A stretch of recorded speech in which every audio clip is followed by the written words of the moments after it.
नमस्ते and welcome back to the channel safe foundation by Unacademy. और मैं हूं सीएस पल्लवी परिहार, आपकी बिजनेस लॉस की मेंटोर। बच्चों, पिछले कुछ दिनों में मैंने आप लोगों के साथ वो बच्चे जो कि आने वाले मे अटेम्प्ट ऑफ सीए फाउंडेशन को टारगेट कर रहे हैं का एक परफेक्ट डे प्लान शेयर करा था। If you are new on the channel और अगर आपने अभी तक वो नहीं देखा है तो भाई ऊपर उस वीडियो का मेंशन आ रहा है, आप जाकर के उस वीडियो को चेकआउट कर सकते हो और अपना पूरा टाइम टेबल बना सकते हो। वहां जाके कमेंट जरूर करना that yes I am following this time table. पर उस वीडियो के कमेंट में मेरे पास कुछ बच्चों के कमेंट्स आए थे कि मैम, अगर हम 12th के एग्जाम्स दे रहे हैं और अपने मे अटेम्प्ट को टारगेट कर रहे हैं तो हमें क्या करना चाहिए। आपका हुक्म सराखों पर। आपने पूछा और मैंने आपके लिए आपका पूरा टाइम टेबल बना करके तैयार कर दिया है। वो पूरा टाइम टेबल जो कि आप फॉलो कर सकते हो अगर आप मई 26 का सीए फाउंडेशन का एग्जाम का तैयारी कर रहे हो बच्चों, और उसके पहले आपकी 12th बोर्ड के एग्जाम्स भी हैं। तो अपना पेन और पेपर लेकर के बैठिएगा और इसे नोट डाउन जरूर कर लीजिएगा। ज्यादा नहीं, कुछ 10 मिनट में हम इस पूरे टाइम टेबल को स्टडी कर लेंगे, इस पूरे टाइम टेबल को समझ लेंगे and then you can follow it in the similar manner. क्या है आपको? वेल, भाई हर बार की तरह मेरा स्टडी टाइम टेबल हमेशा से अर्ली बर्ड्स यानी कि अर्ली राइजर्स यानी सुबह जल्दी उठने वाले बच्चों के लिए रहता है। And in the and I always say कि भाई अगर आप सुबह 6 बजे उठने वाले बच्चों में से नहीं हैं या अगर आप रात में पढ़ाई करते हैं, because it varies from student to student and that's completely okay. और इससे फर्क नहीं पड़ता है कि तुम कब पढ़ रहे हो, एज लॉन्ग एज तुम पढ़ रहे हो, तुम्हें चीजें समझ में आ रही है, तुमसे चीजें बन रही है, फिर तुम रात में 2 बजे पढ़ो या दोपहर में 2 बजे, दैट्स कंप्लीटली अप टू। हाँ, जो टाइम टेबल मैं बताती हूँ, क्योंकि मैं इसमें गेटअप टाइम सुबह 6 बजे का बता रही हूँ, अगर तुम्हारे लिए गेटअप टाइम सुबह 10 AM का है तो वो सारी चीजें जो कि 6 to 10 के स्लॉट में करनी है, उधर तुम जब मैं रात में बच्चों को बोलती हूँ कि भाई 11 सवा 11 बजे तक सो जाओ, तो फिर उधर 2-3 घंटे एक्स्ट्रा बढ़ाओ, 4 घंटे एक्स्ट्रा बढ़ाओ और उस चीज को कवर अप करो। Either ways you have to compensate. ठीक है, करना क्या है? Get up at 6 a.m. and finish up with all your morning routines. Some basic exercise which is really must and needed at this point of time, जो कि तुमको अपनी पढ़ाई में इंटरेस्ट और स्टेमिना बनाए रखने दोनों में हेल्प करेगा। सो आई ऑलवेज ऑलवेज रेकमेंड, भले ही सुबह उठ करके थोड़ा सा वॉक या जॉग कर लो या कोई भी बेसिक एक्सरसाइज कर लो, योगा कर लो, बट डू दैट। मैम, सुबह सुबह ठंड में उठकर नहीं होता, इट्स जस्ट अ प्लेन बहाना एंड नथिंग एल्स। अब तुम देख लो भाई, करियर तुम्हारा है, फ्यूचर तुम्हारा है, या तो तुम्हें बहाने मारना है और या तो तुम्हें कुछ करना है। और अगर कुछ करना है तो भाई ये समझ लो कि उस कुछ में मेहनत, कंसिस्टेंसी सबसे पहले आएगी। So get up, finish up with all your morning routines, take up your breakfast, basic breakfast, नहा धो के एक्सरसाइज करके बढ़िया अपने सबसे पहले स्टडी सेशन के साथ बैठो। और मेरे इस टाइम टेबल में तुम्हारा सबसे पहला स्टडी सेशन शुरू होगा सुबह में 8 बजे एंड ये 2 घंटे का सेशन। अब बच्चों, कोई कोई बच्चा ऐसे होता है जो 1 घंटे ज्यादा नहीं पढ़ सकता, कोई बच्चा ऐसे होता है जो 4 घंटे तक पढ़ लेता है। मैं इस टाइम टेबल को एक एवरेज टाइम पे लेकर के चल रही हूँ जिसे आसानी से हर बच्चा फॉलो कर सकता है। 1 घंटे वाला 2 पे शिफ्ट हो सकता है, 4 वाला 2-2 घंटे के 4 स्लॉट्स बना सकता है। और वही मेरे स्टडी टाइम टेबल का मकसद भी है। पहला स्टडी जो सेशन आपका जाएगा 8 से 10 का जाएगा और इसमें आप लॉ और अकाउंट्स, सीए फाउंडेशन के लॉ और अकाउंट्स को पढ़ने वाले। कैसे पढ़ने वाले? क्लास में जो भी चीजें पढ़ाई जा रही है, आप जानते हो अपने अन अकेडमी लर्नर ऐप के ऊपर आपके पास रिकॉर्डेड सेशंस व्यू करने का ऑप्शन रहता है। और भाई हमारे ये रिकॉर्डेड सेशंस एक व्यू या 2 व्यू पे लिमिटेड नहीं रहते हैं। That's the biggest biggest biggest USP of Unacademy, that हम आपको अनलिमिटेड व्यूज की फैसिलिटी देते हैं। तो आप एक बार क्या 4 बार और 4 बार क्या 40 बार भी उन वीडियोस को, उन रिकॉर्डेड क्लासेस को देख सकते हैं। 8 से 10 के स्लॉट में कोशिश करो लॉ के सेशंस को, अगर आप लाइव अटेंड कर सकते हो तो इससे अच्छा कुछ नहीं हो सकता। लेकिन अगर आपको लग रहा है कि लाइव अटेंड करने में थोड़ा सा समय ज्यादा चला जाता है मैम, और फिर मेरा स्टडी टाइम टेबल थोड़ा सा डिस्टर्ब होता है, तो आप 8 से 10 के बीच में लॉ और अकाउंट्स के रिकॉर्डेड सेशन देख करके उसे कवर अप करो। मेक श्योर टीचर्स के साथ चीजें चलती रहे, क्योंकि भाई हमने अभी 24 नवंबर से बैचेस स्टार्ट करी है, 24 दिसंबर से, आई एम सॉरी। और आपकी अपनी सबसे प्यारी, आपकी चहेती संकट टीम जो है, इसकी बैचेस जस्ट अभी स्टार्ट हुई है, ज्यादा बैकलॉग्स होंगे नहीं। अगर साथ में कवर करते जाओगे तो चीजें बहुत स्मूथली हो जाएगी। But if you ask me this thing down the line, आज से महीने भर बाद यानी 30 जनवरी को पूछोगे या 31 जनवरी को पूछोगे कि मैम अभी 12th बोर्ड का एग्जाम्स भी और सीए फाउंडेशन का मे अटेम्प्ट देना है, कैसे करेंगे, तो मैं आपको साफ मना कर दूंगी, मे अटेम्प्ट टारगेट मत करो।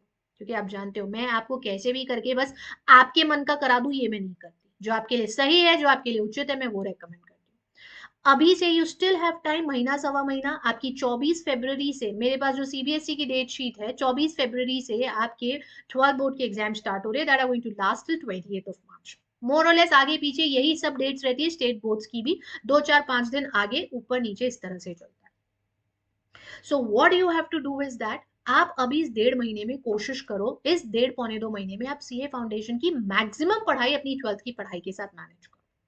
हाँ, कुछ बच्चों के प्री बोर्ड्स भी चल रहे होंगे स्कूल में, I totally understand, pre boards भी साथ में चीजों की चल रही हैं, तो अब उसको कैसे मैनेज करना है मैम।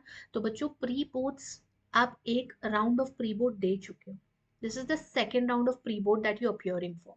दिस मीन्स कि अगर आप जिस दिन आपके प्री बोर्ड्स हैं उस समय उससे पहले पढ़ते हो और बीच बीच के दिनों में इस टाइम रूटीन को फॉलो करते हो एज पर योर कन्वीनियंस, तो आप इस रूटीन के साथ भी अपना 12th के प्री बोर्ड एग्जाम्स बहुत अच्छे से दे सकते हो। ठीक है, सो पहले स्टडी सेशन में लॉ और अकाउंट्स का ना आधे घंटे का ब्रेक लेकर के अगला 2.5 घंटे का स्टडी सेशन लोगे आप 10:30 से 1 का, और इसमें आपको अपनी 12th के सब्जेक्ट की पढ़ाई करना है। अब मैम पहले इको उठाऊं कि बीएसटी उठाऊं, क्या पढ़ूं, किसी का मैथ भी है साथ में तो मैम मैथ पढ़ूं या हिंदी इंग्लिश पढ़ूं, ये सब्जेक्ट्स का कॉम्बिनेशन थोड़ा आपको अपनी अंडरस्टैंडिंग पे क्रिएट करना पड़ेगा। हिंदी इंग्लिश जैसे सब्जेक्ट्स को आप काफी अच्छे से पढ़ चुके हैं, पढ़ रहे हैं प्री बोर्ड्स के टाइम, तो आप इसे एग्जाम्स के टाइम भी कवर कर सकते हैं। Give more of your time to accounts, economics, business studies, and if you have applied math also तो उस पर भी समय दीजिए। ठीक, 1 से 2 का टाइम लंच और थोड़े से रेस्ट के रखिए, क्योंकि आप ऑलरेडी 5.5 घंटे पढ़ चुके, 4.5 घंटे पढ़ चुके, कोई 5.5 घंटे अब तक पढ़ चुका होगा, तो अब माइंड को थोड़ा सा रिलैक्सेशन चाहिए इससे पहले कि you sit back for your third study session that would be from 2 to 4:30। इस समय आपको सीए फाउंडेशन का इको और मैथ पढ़ना है, थोड़ा सा टाइम ज्यादा लेता है ये, इसीलिए हमने यहाँ पर 2.5 घंटे का समय रखा है। 4:30 से 5 में एक आधे घंटे का ब्रेक लीजिए, माइंड को थोड़ा सा रिलैक्स करिए, फिर दोहरा रही हूँ, एक जैसा पूरे टाइम किताबें खोल के बैठे रहेंगे तो 4 दिन 5 दिन के बाद ना आपका दिमाग सैचुरेट होने लग जाएगा। बीच बीच में ब्रेक्स लेना बहुत जरूरी है और माइंड को रिफ्रेश करना बहुत जरूरी है।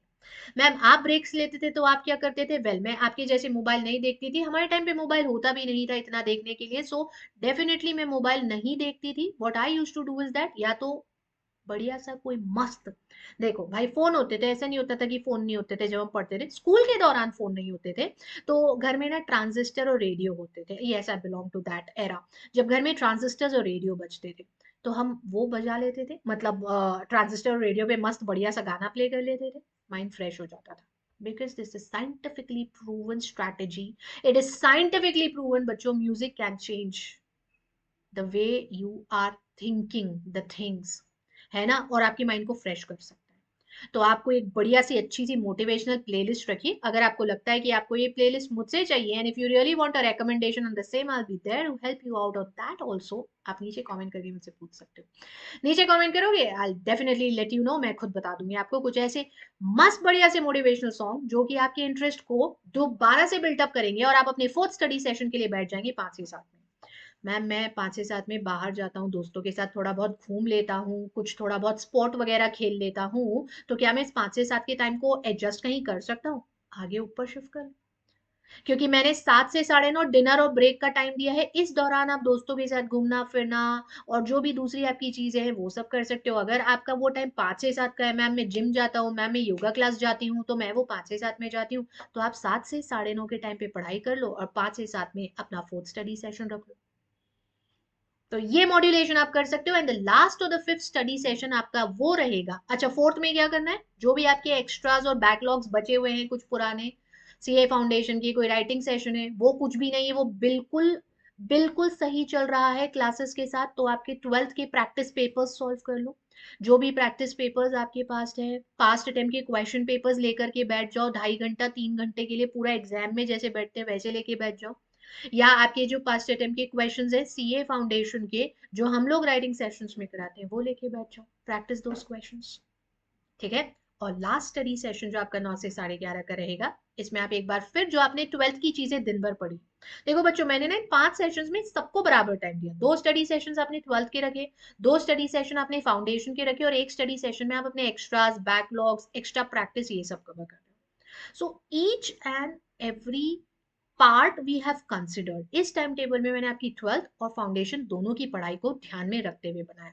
अब किस समय कौन सा सब्जेक्ट पढ़ना है और उसकी पेयरिंग कैसे करना है, ये आप खुद से डिसाइड कर सकते हो। Grown up enough to understand कि भाई मैं अकाउंट्स के साथ लॉ पढ़ सकता हूँ या अकाउंट्स के साथ इको करूँ, और मैथ के साथ मैं लॉ पढ़ रहा हूँ या मैथ के साथ मैं अकाउंट्स करूँ, ये आप चेंज कर सकते हो। One last thing before I and up with this video, अगर आप मे अटेम्प्ट को टारगेट कर रहे हो और साथ में बोर्ड्स की एग्जाम भी देना है बच्चों, तो कोशिश करो 15 फरवरी तक, हाँ हाँ मैंने 14 फरवरी नहीं बोला, जानते हो क्यों नहीं बोला, अरे कम ऑन, 15 फरवरी तक कोशिश करो कि आप अपने सीए फाउंडेशन के मैक्सिमम सिलेबस को कवर कर सको। अब अगर इस मैक्सिमम सिलेबस में टॉपिक्स की मैं बात करूं कि मैम कौन से टॉपिक्स हमें कर लेना चाहिए, तो आई वुड रेकमेंड आईआरएफ वाला चैप्टर, उसके साथ एलएलपी वाला चैप्टर, उसके बाद कंपनीज एक्ट, उसके बाद इंडियन पार्टनरशिप एक्ट क्योंकि इसका आप अकाउंट्स में भी पढ़ लेते हो, और उसके बाद नेगोशिएबल इंस्ट्रूमेंट्स एक्ट। इतनी चीजें आपकी हो जानी चाहिए क्लासेस के साथ पैरेलली।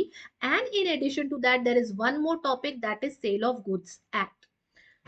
इंडियन कॉन्ट्रैक्ट एक्ट के कुछ एक यूनिट्स आपके कवर अप हो जाएंगे, हो सकता है कुछ एक यूनिट्स का आपका बैकलॉग बचे, तो जब 12th की परीक्षा चलेगी आपकी बच्चों, देखो 24 से परीक्षा स्टार्ट हो रही है, 28 मार्च तक चलेगी, पूरा एक महीना, बीच बीच में काफी सारे गैप्स हैं। When I see the date sheets, I have this date sheet with me, जैसे कि देखो मुझे दिख रहा है 24 फरवरी को अकाउंट्स का पेपर है तुम लोग का, 9 मार्च को फिर सीधे मैथ है।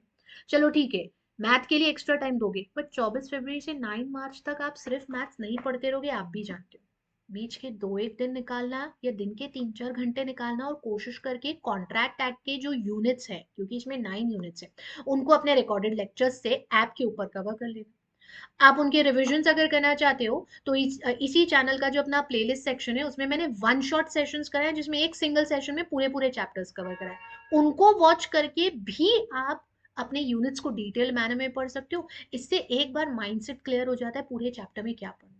तो मैं हमेशा रेकमेंड करती हूँ कि पहले वन शॉट देख लिया करो या समरी पढ़ लिया करो यूनिट या चैप्टर की, तो it makes it very clear in your mind. ठीक है, तो ये बीच बीच में जो भी छुट्टियां आएंगी ना, फिर इसके बाद जैसे 12 9 के बाद 12 16 तो खैर ठीक ही, 18 भी आ रहा है, फिर अगला 25 मार्च आ रहा है आपके इको और आईपी के बीच में जो डेट्स का गैप आ रहा है। तो यहाँ पे कोशिश करना कि जो एक्स्ट्रा एक्स्ट्रा डेज बीच बीच में जा रहे हैं वहां पर एक आध दो दिन में कोशिश करके आपका कॉन्ट्रैक्ट को कवर करना, क्योंकि बच्चों जब आप उधर 28 मार्च के बाद आओगे तब अपने रिविजन स्टार्ट हो चुके होंगे, तब हम सारे टीचर्स आपको फिर से रिविजन्स तो पूरे कराएंगे, लेकिन अगर एक बार आपका कोर्स कंप्लीट करा हुआ होगा तो ये रिविजन्स आपको डबली बेनिफिट करेंगे। अदरवाइज रिविजन्स हम हमेशा डिटेल ही कराते हैं, और वन शॉट के नाम पर भी 4 4 5 5 घंटे की क्लासेस, 8 8 घंटे की क्लासेस में पूरे पूरे चैप्टर्स को डिटेल्ड फॉर्म में कवर करते हैं। सो दैट्स इट, ये है पूरा टाइम टेबल उन बच्चों के लिए जो लोग 12th के बोर्ड का एग्जाम दे रहे हैं। मेरे साथ नीचे कमेंट में ये लिखना जरूर, believe me you will believe in yourself, I believe in yourself, ये कमेंट मुझे हर एक बच्चे से यहाँ पर नीचे चाहिए। इस वीडियो को देखने के बाद प्लीज ये कमेंट जरूर करिएगा, दिस मैटर्स फॉर अस। आज के वीडियो में इतना ही, और कोई भी चीज जिस पर तुम्हें मेरी हेल्प चाहिए, anything that you want me to help you out with, कोई क्वेश्चन क्वेरी, कोई भी सवाल है, कोई भी चीज तुम्हारे दिमाग में है, तो किसका है ये तुमको इंतजार, मैं हूं ना, तुम अपने सारे सवाल पूछ सकते हो और नीचे कमेंट में मुझे बता सकते हो। I be there to help you and guide you in the best possible manner I could. That's all. Namaste.